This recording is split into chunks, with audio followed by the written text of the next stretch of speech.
Hi friend, welcome to my YouTube channel. आज हम लोग प्रमेय 6.6 को सिद्ध करेंगे। तो चलिए स्टार्ट करते हैं। तो बोल रहा है कि दो समरूप त्रिभुजों का क्षेत्रफलों का अनुपात इनकी संगत भुजाओं के अनुपात के वर्गों के बराबर होता है। ठीक है, तो सबसे पहले क्या बोल रहा है कि दो समरूप त्रिभुज। ठीक है, तो सबसे पहले हम लोग दो त्रिभुज बना लिए। ठीक है, इस त्रिभुज का नाम रख दिए ABC और इस त्रिभुज का नाम रख दिए DEF। ठीक है, और ये दोनों त्रिभुज आपस में क्या है, समरूप है। मतलब त्रिभुज ABC, ठीक है, समरूप है त्रिभुज DEF का, क्योंकि हम लोग जानते हैं कि जब दो त्रिभुज समरूप होता है तो इसकी संगत कोण बराबर और संगत भुजाएं समानुपाती होती है। ठीक है, तो दो समरूप त्रिभुजों का क्षेत्रफलों का अनुपात, ठीक है, जो इसका क्षेत्रफल है, ये दोनों त्रिभुज का जो क्षेत्रफल है इनका अनुपात। ठीक है, मतलब एरिया ऑफ त्रिभुज ABC, ठीक है, ABC क्षेत्रफल का इंग्लिश में एरिया होता है। ठीक है, एरिया हम लोग शॉर्टकट में लिखते हैं बटा एरिया ऑफ त्रिभुज DEF। ठीक है, DEF, ठीक है, क्षेत्रफलों का अनुपात। तो अनुपात करते हैं, ध्यान दीजिए, जब 3:4 है तो इसको हम 3/4 लिख सकते हैं। इसी तरह हम लोग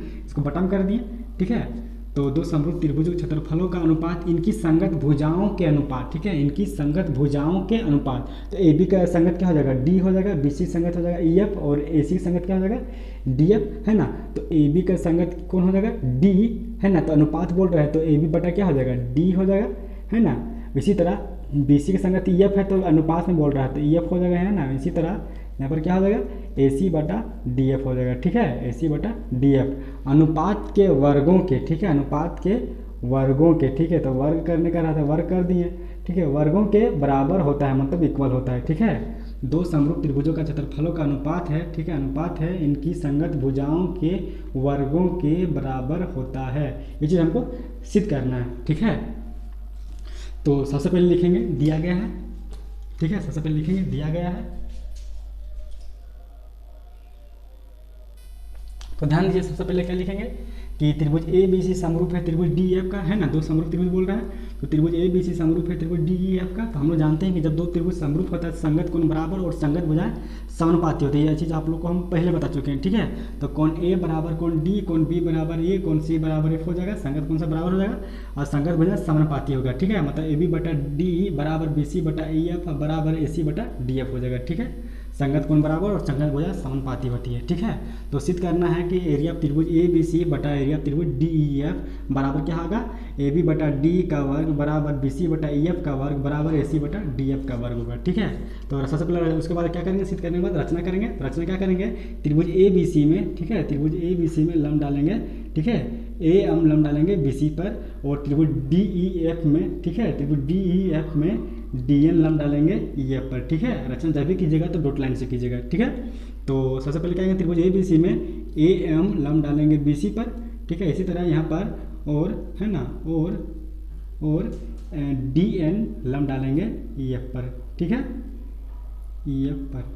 ठीक है, उसके बाद प्रमाण, है ना। तो प्रमाण में सबसे पहले क्या करना है कि जो सिद्ध करना है, जो ये वाला भाग है वो वाला उतार देना सबसे पहले। ठीक है, तो मतलब क्या है, एरिया ऑफ त्रिभुज लिखा हुआ है, एरिया ऑफ त्रिभुज ABC, ठीक है, बटा, है ना, एरिया ऑफ त्रिभुज DEF। ठीक है, एरिया ऑफ त्रिभुज DEF ये हमको ये उतार दिए। ठीक है, ये इधर लो मत उतारना, इधर लो उतारना सबसे पहला स्टेप में। ठीक है, उसके बाद क्या करना है कि हम लोग जानते हैं कि त्रिभुज का जो क्षेत्रफल होता है क्या होता है, 1/2 गुना आधार गुना ऊंचाई होता है। ठीक है, क्या होता है, 1/2 गुना आधार, है ना, आधार गुना क्या होता है, ऊंचाई होता है। ठीक है, इसी तरह 1/2 गुना यहाँ पर क्या होगा, आधार गुना ऊंचाई होगा। ठीक है, क्योंकि हम लोग जानते हैं, आप लोग लिख दीजिएगा, क्योंकि हम लोग जानते हैं, क्योंकि हम लोग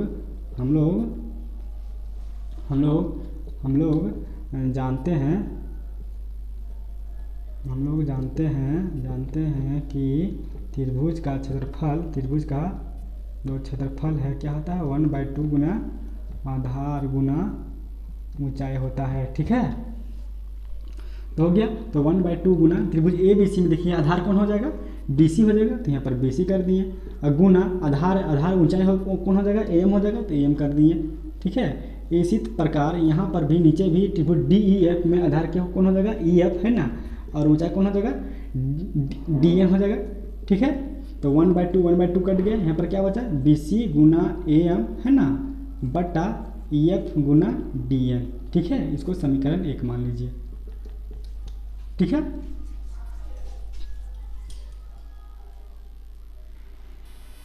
तो ध्यान दीजिए, जब हम ये वाला मिटा के इधर हम लिख दिए, ठीक है। यहाँ चूंकि आप लोग यहाँ पर लिख दीजिएगा, आप लोग को पहले से लिखा हुआ था कि चूंकि हम लोग जानते हैं कि एरिया त्रिभुज क्या होता है, 1/2 गुना आधार गुना ऊंचाई होता है, ठीक है। आप लोग यहाँ पर लिखे थे, तो ये वाला हम लोग इधर लिख दिए हैं, ठीक है।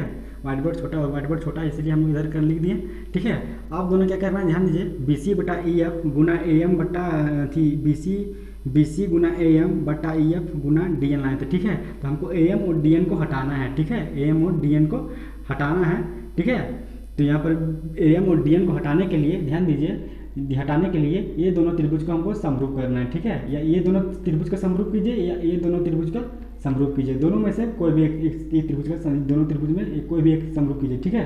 तो हम लोग त्रिभुज ABM और त्रिभुज DEN को हम लोग समरूप करेंगे, ठीक है। तो ये दोनों समरूप करेंगे तो यहाँ पर AM और यहाँ पर DN है, ये दोनों आपस में हट जाएगा, ठीक है। मतलब हम लोग सबसे पहले क्या करेंगे, त्रिभुज ABM और, ठीक है, ABM और त्रिभुज DEN को समरूप करेंगे, ठीक है। क्यों किससे समरूप कर रहे हैं, क्योंकि हम लोग AN और DN को हटाना है, ठीक है। आप लोग ये दोनों त्रिभुज ले सकते हैं या ये दोनों त्रिभुज ले सकते हैं, है ना, इधर वाला या इधर वाला, ठीक है। तो ध्यान दीजिए, कोण B बराबर कोण E है, यहाँ पर कोण B बराबर कोण E बराबर होगा किस कारण से, तो आप लोग ये जानते हैं, इसे दिया गया है, ठीक है। आप लोग लिख दिया गया है, या ABC त्रिभुज ABC समरूप है त्रिभुज DEF का, ठीक है। तो हम डायरेक्ट लिख दीजिएगा आप लोग कि दिया है, ठीक है। और एंगल AMB, ठीक है, AMB है ना, जब लंब डालेंगे तो ये क्या डिग्री होगा, 90 डिग्री होगा, ठीक है। तो AMB बराबर है ना, कोण AMB बराबर क्या हो जाएगा, कोण AMB है बराबर कोण DNE, है ना, कोण DNE बराबर होगा 90 डिग्री, ठीक है। 90 डिग्री हो जाएगा, या आप यहाँ लिख दीजिएगा रचना से, ठीक है, रचना से 90 डिग्री हुआ नहीं है यहाँ पर, ठीक है। तो त्रिभुज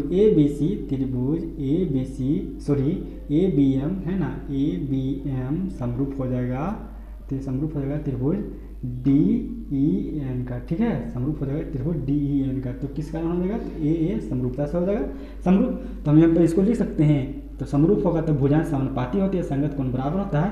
तो AM बटा क्या हो जाएगा, AB बटा क्या हो जाएगा, DE है ना, बराबर BM बटा क्या हो जाएगा, BM बटा EN है ना, बराबर AM बटा क्या हो जाएगा, DN हो जाएगा, ठीक है। इसको समीकरण सेकंड मान लीजिए, ठीक है। अब ध्यान दीजिए, यहाँ पर हमको बोले थे आपको कि AM को हटाकर हमको AM और DN को हटाकर हमको कुछ अलग चीज़ लाना है, ठीक है। तो AM और DN को ध्यान दीजिए, यहाँ AM बटा DN बराबर यहाँ पर AB बटा DE है, ठीक है। BM और EN के हमको कोई तो इसका मतलब नहीं है, ठीक है। AM और DN को हमको पहले बोले थे हटाना है हमको, तो AM और DN बराबर हमको AB बटा D भी है, AM और DN के बदले हम AB बटा D लिख सकते हैं। किस लिख सकते हैं, दोनों आपस में, दोनों क्या है, बराबर है, ठीक है। ये दोनों आपस में क्या है, बराबर है, तो ये इसके भी बराबर है, तो ये हमको इससे कोई मतलब नहीं है। हमको AM और DN को हटाकर हमको AB बटा D करना है, ठीक है। तो समीकरण 1 और 2 से देखते हैं, समीकरण 1 और 2 में देखते हैं कि AM और DN को हटाकर हम लोग क्या करते हैं, AB बटा D कर देते हैं, ठीक है। समीकरण 1 और 2 से हम लोग लिख सकते हैं, समीकरण 1 और 2 से हम लोग क्या पाते हैं, उधर देखिए, ध्यान दीजिए, समीकरण 1 है ना, समीकरण 1 और 2 से क्या पाते हैं, AM और DN की जगह हम लोग क्या लिख दिए, AB बटा D। BM और DEN तो हमको कोई लिखना नहीं है, इससे कोई काम नहीं है, ठीक है।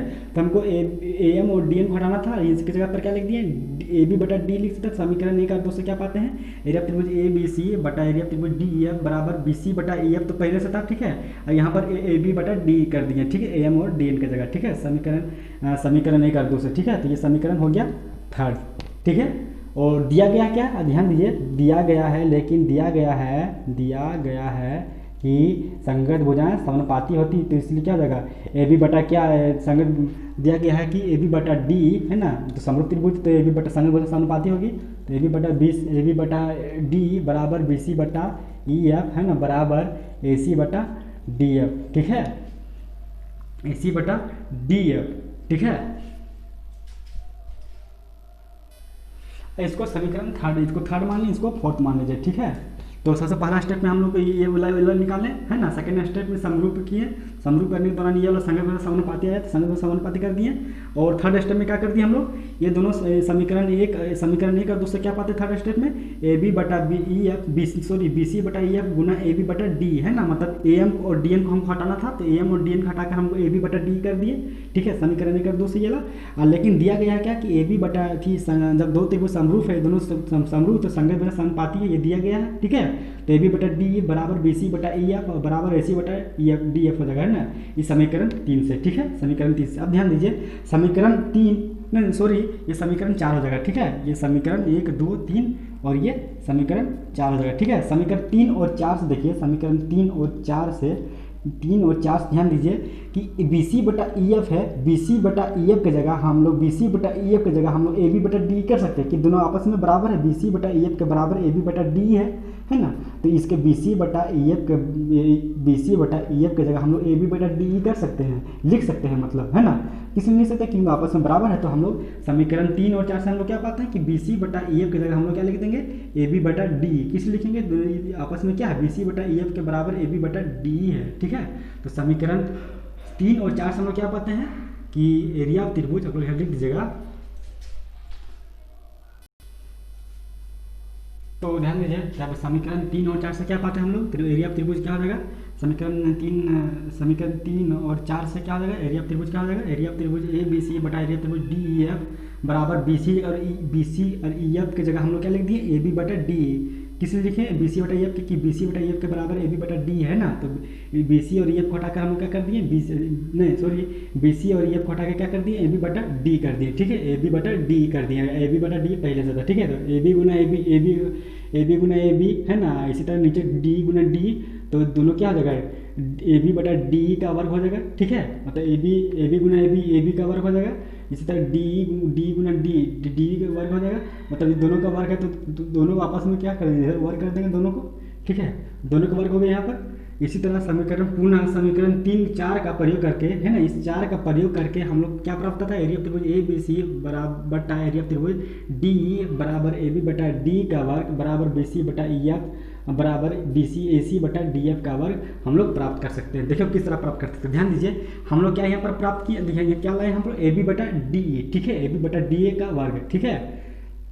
तो ध्यान दीजिए ए बी बटा डी का वर्ग लाएं, जब ए बी बटा डी का वर्ग यहाँ पर लाएं, ठीक है, यहाँ पर लाएं तो ए बी बटा डी ए बी बटा डी की जगह हम लोग बी सी बटा ई एफ भी कर सकते हैं, यहाँ पर बी सी बटा ई एफ भी कर सकते हैं यहाँ पर, है ना, मतलब बी सी बटा ई एफ भी हम लोग कर सकते हैं यहाँ पर, बी सी बटा ई एफ भी कर सकते हैं, ए बी बटा डी के बराबर हम लोग बी सी बटा ई एफ भी है तो बी सी बटा ई एफ भी कर दिए यहाँ पर। इसी तरह ए बी बटा डी के बराबर कौन है, ए सी बटा डी एफ है, तो ए सी बटा डी एफ का भी वर्ग कर सकते हैं हम लोग यहाँ पर, ठीक है, तीनों एक ही। तो समीकरण 3 का प्रयोग करके हम लोग क्या प्राप्त होता है, वही वाला प्राप्त हो गया जो हम लोग प्रूव करना चाहते थे, तो प्रूव हो गया ये वाला, ठीक है।